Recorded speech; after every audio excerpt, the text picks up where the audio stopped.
சொல்றே இருக்காமாச்சி மைசன் இதான் உன் தங்கச்சி. டேய் தகப்பா, இது நியாயமா? உனக்கு அடுக்குமாடா? இது வரைக்கும் எத்தனையோ இடத்துக்கு என்ன பொண்ணு பார்க்க கூட்டிட்டு போனேன். அத்தனையும் வத்தலும் தொத்தலும் ஓட்டையும் உடசலுமா இருந்தது. இந்த ஒண்ணுதான் பாக்குறது கண்ணுக்கு லட்சணமா இருந்தது. எனக்கு கிடைக்குங்கிற நிம்மதியா இருந்தேன். அதையும் என் தங்கச்சின்னு சொல்லி என் தலையில கள்ளத்துக்கு போட்டியா? நாம என்னப்பா செய்யறது? நாம ஒண்ணு நினைச்சா தெய்வம் ஒண்ணு நினைக்குது.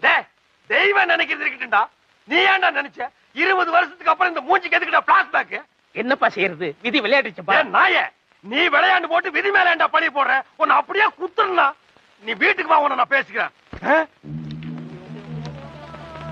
யாரா அவன்? இவ்வளவு அமளி துமளி இங்க நடந்துட்டு இருக்கு. டம்மியா உட்கார்ந்து ஒருத்தர் மிச்சம் தின்னுட்டு இருக்கான். என்ற மகளுக்கு இன்சியல் பிரச்சனை வந்துடக்கூடாதுன்னு நான் தான் கண்ணு 20 வருஷமா சோறு போட்டு வளர்த்திட்டு இருக்கிறேன். ஐயோ, நல்ல குடும்பம், நல்ல மதர். இன்சியல் பிரச்சனை அவன் கவனிச்சுக்கிட்டும், ஃபேமிலி பிரச்சனை நீ சமாளிச்சுக்க. நான் வர்றேன்.